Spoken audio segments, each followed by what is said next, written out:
Cet épisode est sponsorisé par le programme Mère porté par Émilie Freyelli.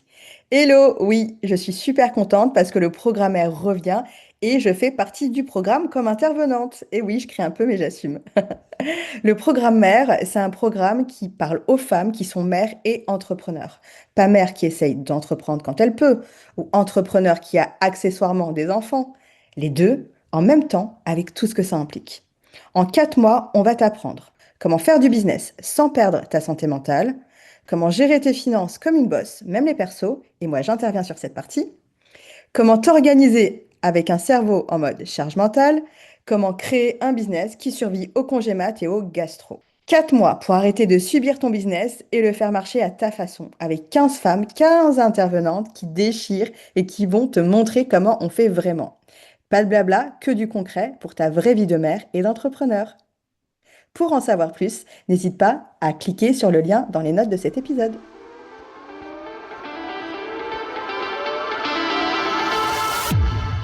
Bonjour et bienvenue dans Ma Juste Valeur, le podcast référent sur la négociation de rémunération qui vous apprend à négocier vos salaires, négocier vos tarifs, obtenir une augmentation et globalement la rémunération que vous méritez. Je suis Insa Felassini, experte et coach en négociation de rémunération, mais également juriste, autrice, conférencière, youtubeuse, féministe militante pour l'égalité salariale et créatrice de ce podcast. Tous les premiers lundis du mois, je vous livre des conseils pratiques, concrets et précis pour négocier et obtenir un salaire ou des tarifs à votre juste valeur. Je reçois également une fois par mois des invités de tout horizon avec lesquels j'explore la relation que les femmes entretiennent avec l'argent et dessine des solutions pour vous décomplexer sur le sujet et vous donner des ailes pour oser en gagner plus. Je suis convaincue que la liberté économique des femmes annonce et précède leur liberté politique. Et si vous écoutez ce podcast, c'est tout sauf un hasard. Alors, en avant toutes mesdames et bienvenue dans Ma Juste Valeur. Avant de débuter l'épisode, j'aimerais vous partager la superbe nouvelle qu'est la sortie de mon deuxième livre qui s'intitule Le petit livre des 50 phrases pour négocier votre prochaine augmentation. Alors pourquoi le petit livre? Parce que c'est un petit format et c'est un tout petit prix. Il ne coûte que 3,50 €. Qu'est-ce que vous allez trouver dans ce livre? Eh bien, un condensé de ma répartie légendaire. C'est-à-dire quoi dire et quoi ne pas dire quand on veut négocier son salaire d'entrée lors d'un entretien d'embauche, quand on veut demander une augmentation, mais également pour les indépendants et les indépendantes, quand on veut négocier ses prestations ou quand on veut augmenter ses tarifs. Le petit livre des 50 phrases pour négocier votre prochaine augmentation, c'est un tout petit format à glisser dans votre poche ou dans votre sac, l'anti-sèche parfaite pour vous permettre d'obtenir votre prochaine augmentation. Il ne coûte que 3,50 €, il est disponible en ligne et dans n'importe laquelle des librairies. Aujourd'hui, je vais vous raconter l'histoire de ma cliente Laurie. Alors évidemment, c'est un prénom d'emprunt. J'ai changé le prénom de ma véritable cliente pour assurer son anonymat. Mais ça ne change rien à son histoire, dans laquelle je pense d'ailleurs que beaucoup d'entre vous vont se reconnaître. Ça ne change rien non plus à sa situation que l'on a travaillé et réglé ensemble, et aux enseignements que je souhaite vous transmettre dans ce Negotiation Monday. Alors, story time, c'est parti. Laurie est entrepreneur. Elle est entre autres coach en prise de parole en public. Son créneau, c'est d'accompagner les salariés CSP+, et les dirigeantes à parler en public. Et ça passe par exposer leurs idées en réunion, en codir, en copie, en stirco, etc. Répondre aux objections sans trembler, faire des présentations devant plusieurs hauts cadres de l'entreprise, se présenter auprès de leurs pairs, voilà, toutes les présentations qu'elles doivent faire auprès de leurs clients et de l'ensemble des parties prenantes qu'elles sont amenées à rencontrer dans l'exercice de leurs fonctions. En faisant de la prospection, Laurie démarche un réseau prestigieux de femmes dirigeantes et top exécutives. Leur mission, rien de moins qu'accompagner la future première présidente de la République. On parle ici d'un réseau influent avec une audience ultra qualifiée. Bref, une opportunité de business en or pour Laurie, si ça accroche. Laurie leur soumet l'idée d'une collaboration, notamment d'intervenir dans l'un de leurs prochains événements. Et le réseau lui répond avec enthousiasme à travers cet email. Ça tombe bien, on organise un événement en septembre, vos thématiques collent parfaitement, on vous propose d'intervenir en échange de visibilité. Alors, lorsque Laurie découvre cet email, elle grimace. Laurie grimace parce que c'est une cliente de ma juste valeur, qu'elle a été à bonne école et qu'elle comprend immédiatement la subtilité du message caché, qui est, traduction, On veut bien que tu interviennes, mais on ne veut pas te payer pour le faire. Du coup, Laurie grimace aussi, parce que, disons-le, c'est un peu ironique de la part d'un réseau qui promeut l'empouvoirment professionnel des femmes de demander à une autre femme de travailler gratuitement, alors que leur événement à elle est payant. Mais Laurie grimace surtout parce qu'à ce moment précis de son échange avec le réseau, elle sait qu'elle fait face à un dilemme. Elle a conscience que stratégiquement, ce réseau peut lui apporter gros si la collaboration s'installe, mais elle sait aussi que si elle veut donner une chance à cette collaboration, il faut qu'elle accepte de réaliser cette première prestation gratuitement. Évidemment, Laurie est tiraillée. Elle se demande s'il s'agit d'une véritable opportunité ou juste d'une énième stratégie pour la faire bosser gratuitement en s'appuyant sur cette technique imparable en égo qu'est le FOMO. Pour rappel, le FOMO, c'est un acronyme anglais qui signifie Fear of Missing Out. Pour vous la faire courte, c'est la peur de rater une opportunité qui en réalité s'avère ne pas en être une. C'est à ce moment-là que Laurie me contacte et me demande de trouver un moyen pour elle de tirer son épingle du jeu. C'est-à-dire de trouver un moyen de collaborer avec le réseau sans qu'elle n'ait à travailler gratuitement. Pour ce faire, je commence à rappeler à Laurie les trois éléments qui constituent une rémunération, à savoir le fixe, le variable et les avantages en nature. C'est important de le faire car Laurie est entrepreneur. Et quand on est entrepreneur, on a tendance à oublier que les éléments qui composent notre tarif ne sont pas si différents des éléments qui composent un salaire. Et que lorsque l'on est dans une négociation, la clé pour s'assurer une rémunération globale à sa juste valeur, c'est d'utiliser ces trois éléments, fixe, variable, avantage en nature, pour moduler une rémunération globale qui soit juste et alignée avec la juste valeur de nos prestations ou de nos services. Une fois qu'on fait ça, je pose à Laurie la question à 1 million. De quoi as-tu besoin à date? Cette question a pour objectif de l'aider à identifier ses priorités et objectifs business à date. Et je continue avec les questions suivantes. Est-ce que tu as besoin d'argent? Est-ce que tu as besoin de développer ton chiffre d'affaires? Ou est-ce que tu as besoin d'atteindre une nouvelle cible, une nouvelle clientèle? Est-ce que tu as besoin d'asseoir ta légitimité, ta notoriété et celle de ton expertise? En d'autres termes, qu'est-ce qui est le plus important pour toi aujourd'hui pour faire avancer ton business dans la bonne direction, c'est-à-dire celle que tu souhaites lui donner? Et Laurie me répond qu'à date, son rêve, c'est de devenir la coach incontournable dans son domaine d'expertise et de faire son trou dans ces fameux réseaux de femmes CSP+, et dirigeantes, afin qu'à terme, elle soit suffisamment connue et reconnue pour pouvoir avoir un afflux constant de clientèle. Ainsi, il nous apparaît clair que cette intervention dans ce réseau féminin est une opportunité et non pas du FOMO. Ensuite, comment on a travaillé ensemble à transformer le fumier en or, c'est-à-dire une proposition de travail gratuit en travail payé et bien payé. Pour ce faire, on a rédigé ensemble une contre-proposition afin de définir la vraie visibilité en question, c'est-à-dire celle qui répond à ses priorités et objectifs business, et qui lui serait donc utile pour faire avancer son entreprise. Et concrètement, ça donnait ça.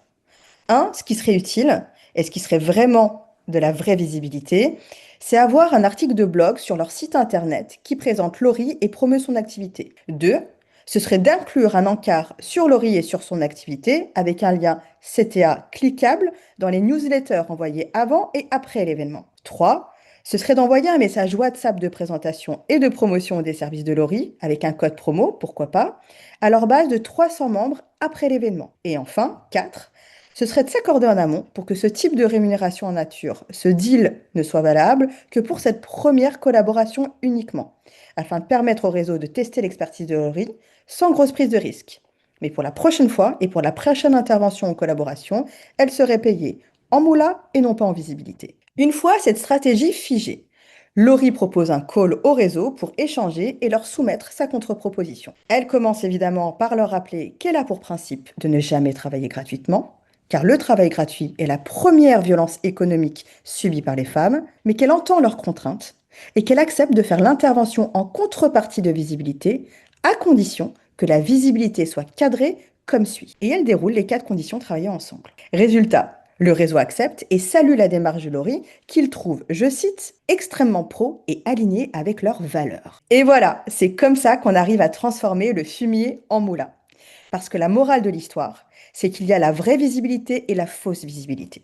La vraie visibilité, ce n'est pas travail d'abord et on verra bien après ce que ça va t'apporter. La vraie visibilité, c'est un avantage en nature concret, chiffrable, traçable et aligné avec vos priorités et vos objectifs de développement business. Maintenant, j'aimerais développer avec vous la différence entre vraie visibilité et fausse visibilité, et le danger d'accepter de travailler pour un avantage en nature qui n'est pas cadré. Si vous me connaissez ou que vous me suivez depuis un moment, vous savez que je dis souvent que travailler contre de la fausse visibilité, c'est travailler gratuitement. Pourquoi? Parce que pour moi, travailler en échange de visibilité, quand elle n'est pas cadrée, quand elle n'est pas chiffrée et quand elle n'est pas alignée avec vos objectifs de développement commerciaux, c'est un peu comme accepter d'être payé en monnaie de Monopoly. C'est cool, on a passé un bon moment, sur le coup, on a même le sentiment de gérer, mais dans la vraie vie, ça ne vaut rien. La fausse visibilité, sur le papier, ça brille, ça nourrit votre ego, parce que c'est chouette hein, de dire qu'on est intervenu chez X ou Y, mais au final, ça ne remplit pas votre frigo. Et au-delà d'être un miroir aux alouettes, travailler contre de la fausse visibilité, c'est dangereux pour votre image et pour votre business. C'est dangereux pour votre business. Parce que quand vous dites oui sans définir les modalités de collaboration et les détails de cette visibilité, qui est, rappelons-le, une contrepartie en nature, très souvent la visibilité finit par se résumer à juste une petite mention rapide en fin de conférence, ou pire, un post LinkedIn ou une story Insta quand ils sont faits, hein. Autant vous dire donc que vous venez de travailler pour des cacahuètes. Et c'est pas le but quand on monte un business, c'est pas de travailler pour des cacahuètes. Deux, ça vous décrédibilise. Accepter de travailler pour de la visibilité versus money, sans discuter, sans cadrer, sans définir des modalités de collaboration, c'est envoyer le signal que vous êtes OK de travailler gratuitement. Et que, in fine, votre temps et votre travail n'ont pas de valeur. Parce que disons-le, ceux ou celles qui ont des clients, ils n'ont pas le time d'aller faire de la figuration juste pour dire qu'ils ont été invités chez tel ou un tel. Ils ou elles, ils ont un business à faire tourner et leur temps, c'est de l'argent. L'autre risque auquel vous ne pensez pas, parce que sur le coup, vous êtes grisé par votre ego, c'est de passer pour quelqu'un de désespéré. Vous avez tellement pas de clients, vous êtes tellement aux fraises, votre expertise et votre savoir-faire, c'est tellement du flanc que vous êtes prête à travailler gratuitement juste pour avoir l'attention et l'illusion que vous êtes importante. Et ça, dans le business, croyez-moi, celles et ceux qui savent, savent.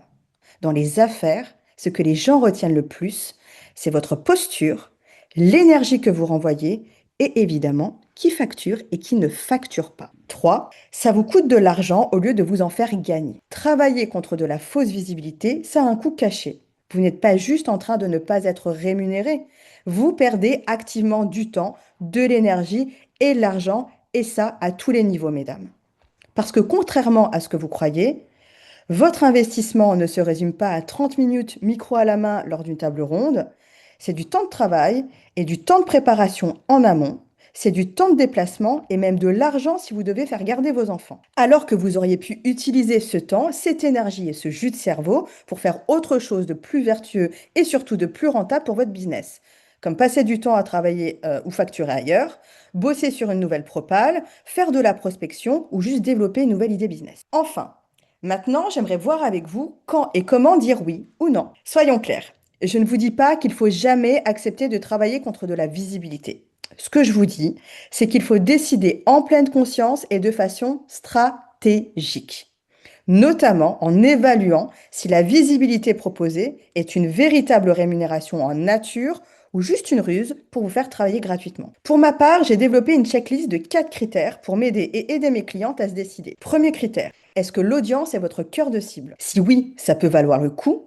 Sinon, vous risquez de prêcher dans le désert, donc non, c'est next. Deuxième critère, la visibilité est-elle tangible et mesurable? C'est l'exemple que j'ai développé en vous exposant le cas de Laurie. Est-ce que la visibilité est définie et quantifiée ou pas? Troisième critère, est-ce que l'opportunité est un investissement ou pas? Parfois, il est plus pertinent d'accepter de ne pas gagner tout de suite pour gagner beaucoup plus tard. Ça s'appelle un investissement. Du coup, les questions à vous poser sont: est-ce que ça va m'ouvrir des portes à un partenariat durable ou à un marché que je veux conquérir? Est-ce que cet avantage me permet de faire un pas de plus vers mes objectifs commerciaux ou pas? Si oui, banco, sinon, alerte FOMO. Quatrième critère, est-ce que les conditions sont claires et équilibrées? Ma règle ultime, c'est que la visibilité doit être traitée comme une ligne de facturation à part entière. Si je facturais, combien ça vaudrait? Est-ce que la visibilité qu'on me propose est à la hauteur de ce montant? Est-ce que l'investissement en vaut la peine ou pas? Si oui, vous rédigez un email qui détaille tout ce que vous donnez, ce que vous recevez et sur quelle période.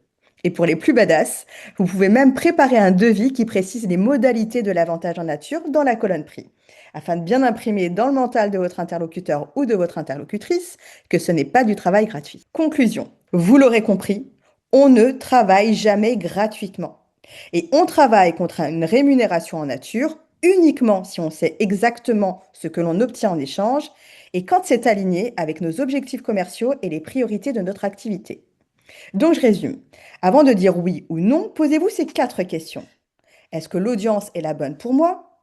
Est-ce que la visibilité est concrète et mesurable? Est-ce qu'il s'agit d'une opportunité stratégique pour moi?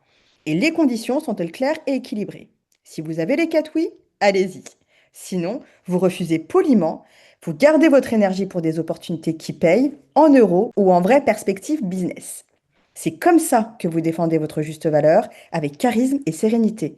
Et je vais même vous dire plus, c'est comme ça que vous deviendrez une figure respectée du métier.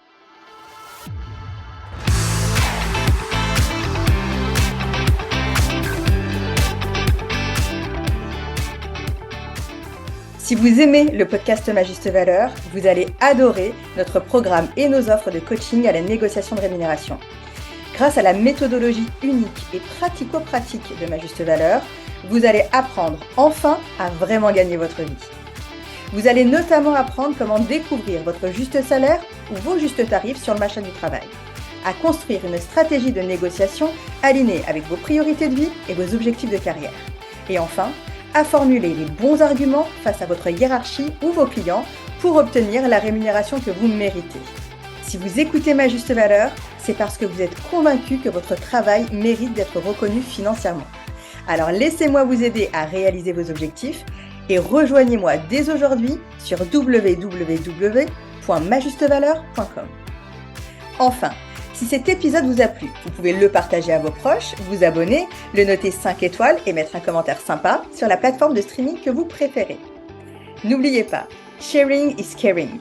Alors si vous pensez que ce podcast ou mon travail peut aider quelqu'un, s'il vous plaît, n'hésitez surtout pas à le partager.